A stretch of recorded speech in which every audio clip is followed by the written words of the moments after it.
Cabinet sub committee ಮಾಡಿದ್ರೆ ಪ್ರಗತಿಗೋಸ್ಕರ ಸಮನ್ವಯ ಸಮಿತಿ ಮಾಡಿದ್ರಿ. ಏನ್ ಸರ್ ಅದು ಯಾಕೆ ಸಪರೇಟ್ ಆಗಿ ಮಾಡಿದೀವಿ ಅದನ್ನ? ತನಿಖೆಗಳ ಪ್ರಗತಿಯನ್ನು ಪರಿಶೀಲನೆ ಮಾಡಲಿಕ್ಕೆ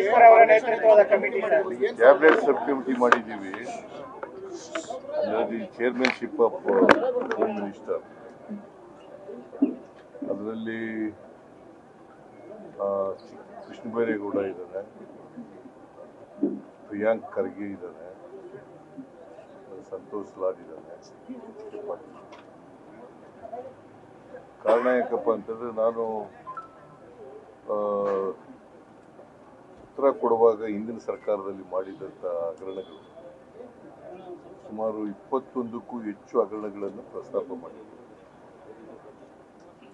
ಅವೆಲ್ಲಕ್ಕೂ ಕೂಡ ತ್ವರಿತವಾಗಿ ಚಾಲನೆ ಕೊಡಲಿಕ್ಕೆ ಮತ್ತೆ ಏನು ಮಾಡಬೇಕು ಅಂತ ಸರ್ಕಾರಕ್ಕೆ ಸಲಹೆ ಕೊಡಲಿಕ್ಕೆ, ಕ್ಯಾಬಿನೆಟ್ಗೆ ಸಲಹೆ ಕೊಡಲಿಕ್ಕೆ ತನಿಖಾ ಆಯೋಗಗಳ ನೇಮಕಾತಿ ಮಾಡಿದ್ದೀರಾ? ನ್ಯಾಯಮೂರ್ತಿಗಳು ಮಾಡಿಲ್ಲ, ಎಲ್ಲಕ್ಕೂ ಮಾಡಿಲ್ಲ. ಈಗ ತನಿಖೆ ಆಯೋಗ ಮಾಡಿರೋದು 40% COVID-19 ಅಲ್ಲಿ, ಸೊ ಬಿಟ್ ಕಾಯಿನ್ ಅದು ಮಾಡಿದ್ದಾರೆ. ಇನ್ನೂ ಪ್ರಿಲಿಮಿನರಿ ವರದಿ ಕೊಟ್ಟಿದ್ದಾರೆ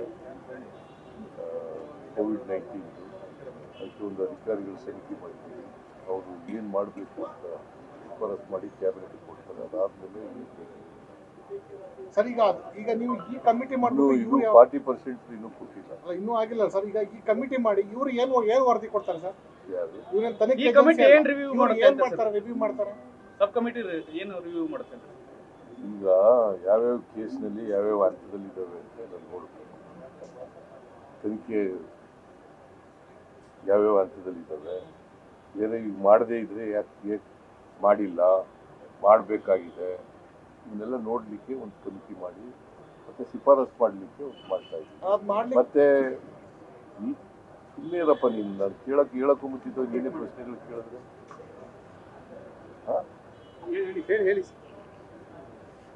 ಅದಕ್ಕೆ ಒಂದು ಸಮಿತಿ ಮಾಡಿದ್ದೀವಿ. ಆ ಸಮಿತಿಯವರು ವರದಿ ಕೊಡ್ತಾರೆ, ಮತ್ತೆ ಏನು ಕ್ರಮ ತಗೋಬೇಕು ಅಂತ ಸೂಚಿಸ್ತಾರೆ. ಆ ಥರ ಮಾಡ್ತೀವಿ ಸರ್. ಈಗ ಎಲ್ಲ ಕಮಿಟಿಗಳು ನೇರವಾಗಿ ನಿಮಗೆ ವರದಿ ಮಾಡ್ಕೊಳ್ತವೆ, ಎಲ್ಲ ತನಿಖಾ ಆಯೋಗಗಳು ನಿಮಗೆ ವರದಿ ಮಾಡ್ಕೊಳ್ತವೆ. ಇನ್ನೊಂದು ಕಮಿಟಿ ಮಾಡಿ ಅವರು ಮಾಹಿತಿ ಕೊಟ್ಟು ಅವರು ಸಲಹೆ ಕೊಟ್ಟು ಅಲ್ಲ, ಅದಕ್ಕೆ ತ್ವರಿತವಾಗಿ ಕೊಡಿ ಅಂತ ಹೇಳಿ 1 ತಿಂಗಳ ಒಳಗಡೆ 2 ತಿಂಗಳ ಒಳಗಡೆ ಕೊಡಬೇಕು ಸರ್. ಈಗ ಬಿಜೆಪಿ ಅವರು ಇದು ದ್ವೇಷದ ರಾಜಕೀಯ ಅಂತ ಆರೋಪ ಮಾಡ್ತಾ ಇದ್ದಾರೆ ಸರ್. ಅವ್ರು ನನ್ನ ಮೇಲೆ ಮಾಡಿರೋದು ಯಾವ ರಾಜಕೀಯ?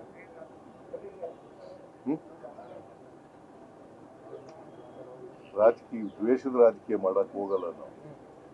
ಮಾಡಿದ್ರೆ ಹಿಂದೆ ಮಾಡಿದ್ವಾ ಮುಖ್ಯಮಂತ್ರಿ ಆಗಿರುವಾಗ? ಈಗಲೂ ಮಾಡಿಲ್ಲ ನಾವು. ಬಟ್ ತಪ್ಪು ಮಾಡದವ್ರಿಗೆ ಮೇಲೆ ಕ್ರಮ ತಗೊಳ್ತಕ್ಕಂಥ ಕೆಲಸ ಮಾಡಿ. ಸರ್, ಈಗ ಕೆಂಪಣ್ಣ ಆಯೋಗದವ್ರು ಇವ್ರು ಯಾರು ವೀರಪ್ಪನವರು ವರದಿ ಕೊಟ್ಟರು. ವರದಿ ಮೇಲೆ ಏನು ಇದುವರೆಗೆ ಆಕ್ಷನ್ ಏನು ಇನಿಷಿಯೇಟ್ ಆಗಿಲ್ಲ? SIT ಆಗಿದೆ. SIT ಆಗಿದೆ. ಅವರು ಇನ್ವೆಸ್ಟಿಗೇಷನ್ ಮಾಡಿ ಯಾವಾಗ ಸರ್ ಆಕ್ಷನ್ ತಗೊಳ್ಳೋಂಥದ್ದು? ಅವ್ರು ಕೊಟ್ಟ ಮೇಲೆ ತಗೋತೀವಿ. ಜಲ್ದಿ ಕೊಡಕ್ಕೆ ಹೇಳಿದ್ದೀವಿ. SIT ಕ್ರಮ ತಗೊಳಕ್ಕೆ ಮಾಡಿರೋದು. SIT ಅಂದ್ರೇನು? ಅಲ್ಲಿ ಮೊದಲು CID ತನಿಖೆ ಮಾಡಿದ್ರು. ಅಲ್ಲ, ಅದು ಆಯ್ತಲ್ಲಪ್ಪ. SIT ಅಂದ್ರೆ ಏನಯ್ಯ? ವೀರಪ್ಪ ಕೊಟ್ಟಿರೋ ವರದಿ ಮೇಲೆ SIT ಅಂದ್ರೇನು? ಸ್ಪೆಷಲ್ ಇನ್ವೆಸ್ಟಿಗೇಷನ್ ಟೀಮ್ ಕ್ರಮ ತಗೊಳುತ್ತೆ. ಅವರು ಕ್ರಮ ತಗೋತಾರೆ, ತನಿಖೆ ಮಾಡ್ತಾರೆ. ಸರ್, ಈಗ ಸಬ್ ಕಮಿಟಿ ಕೊಡ್ತಕ್ಕಂಥ ವರದಿ ಯಾವುದೇ ಕಾರಣಕ್ಕೂ ಅದನ್ನ ಮೂಳೆ ಗುಂಪು ಮಾಡಲ್ಲ ಸರ್, ಅನುಷ್ಠಾನ ಆಗುತ್ತೆ ಅನ್ನೋದು. ನೀನೇ ಮೂಲೆ ಗುಂಪು ಮಾಡ್ಬಿಡ್ತೀವಿ. ಯಾಕಂದ್ರೆ ಇಷ್ಟು ದಿನ ಮೂಲೆ ಗುಂಪು ಆಗಿದ್ದ ಅಂತಾನೆ ಆರೋಪ ಸರ್. ಇಲ್ಲಿವರೆಗೆ ಮೂಲೆ ಗುಂಪು ಆಗಿಲ್ಲ. ನಾವು ತಗೋತಾ ಇದ್ದೀವಿ. ಅದಕ್ಕೆ ಆಕ್ಸಿಲರೇಟ್ ಮಾಡಕ್ಕೆ ಮಾಡ್ತಾ ಇದ್ದೀವಿ. ಸರ್, ಈಗ ವಾಲ್ಮೀಕಿ ಪ್ರಕರಣದಲ್ಲಿ ಒಂದ್ ಕಡೆ ಇಡಿ ಅವರು ಚಾರ್ಜ್ ಶೀಟ್ ಫೈಲ್ ಮಾಡಿದ್ದಾರೆ, ನಿಮ್ಮ SIT ಅವರು CID SIT ಅವರು ಮಾಡಿದ್ದಾರೆ. ಕೋರ್ಟ್ ಬಗ್ಗೆ ಮಾತಾಡ ಸರ್, ಎರಡು ವ್ಯತಿರಿಕ್ತವಾಗಿದಾವೆ ಅಂತ ಸರ್ ತನಿಖೆಗಳು. ನಾಗೇಂದ್ರ ಇಲ್ಲ ಅಂತ ಹೇಳಿದ್ರೆ ಒಂದ್ ಕಡೆ ನಾಗೇಂದ್ರ ಆರೋಪ ಇದೆ ಅಂತ ಹೇಳ್ತಾರೆ.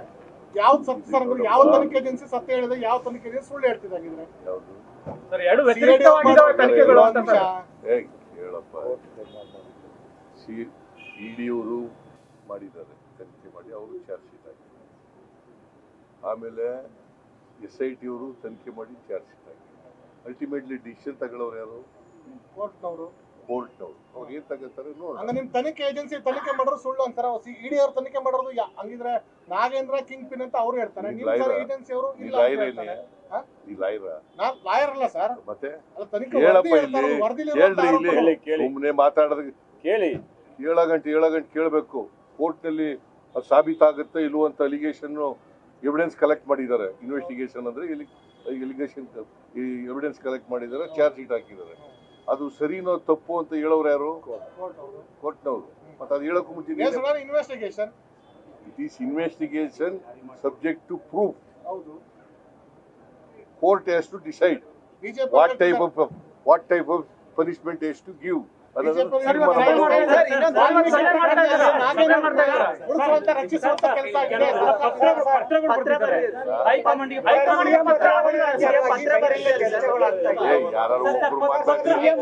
ನಿಮ್ ಜೊತೆ ಮಾತಾಡಲ್ಲ ಅಂತ ಹೇಳೋದು. ಒಬ್ರು ಕೇಳ್ರಿ. ಕೆಲವರೆಲ್ಲ ಹೈಕಮಾಂಡ್ಗೆ ಪತ್ರವನ್ನು ಕೊಡ್ತಿದ್ದಾರೆ. ಈ ಬಹಿರಂಗವಾಗಿ ಯಾರು ಹೇಳಿಕೆ ಕೊಟ್ಟಿಲ್ಲ. ಈಗ ನೋಡಿ, ಯಾರು ಚೀಫ್ ಮಿನಿಸ್ಟರ್ ಆಯ್ತೀವಿ ಅಂತ ಹೇಳಿಲ್ಲ, ಕುರ್ಚಿನೇ ಖಾಲಿ ಇಲ್ಲ. ಚೀಫ್ ಮಿನಿಸ್ಟರ್ ಆಯ್ತೀವಿ ಅಂತ ಯಾಕೆ ಹೇಳ್ತಾರೆ? ಅವ್ರೇನು ಎಲ್ಲರೂ ಏನು ಹೇಳ್ತಾರೆ? ಸಿದ್ದರಾಮಯ್ಯನವರೇ ಮುಂದುವರಿತಾರೆ ಅಂತ ಹೇಳ್ತಾರಲ್ವಾ? ಹೌದೌದು ಸಿದ್ದರಾಮಯ್ಯ ಸೂಚನೆ ಕೊಟ್ಟರೆ ನಾವಾಗ್ತೀವಿ ಅಂತ ಹೇಳ್ತಾ ಇದ್ದಾರೆ. ಖಾಲಿ ಆದಾಗಲ್ವಾ ಯಾಕೆ ಸೂಚನೆ ಕೊಡ್ತಾರೆ? ಅವ್ರಿಗೆಲ್ಲ ಏನಾದ್ರು ಡೌಟ್ ಇದೆ ಸರ್? ತರ ಖಾಲಿ ಆಗತ್ತಾ ಆಗಲ್ವಾ ಅಂತ ಬಗ್ಗೆ ಯಾವ ಡೌಟು ಇಲ್ಲ. ನಾನೇ ಮುಂದುವರಿತೀನಿ. ನ್ಯೂಸ್ ಫಸ್ಟ್ ನಿರ್ಭೀತಿಯಿಂದ ನಿಮ್ಮ ಪರವಾಗಿ.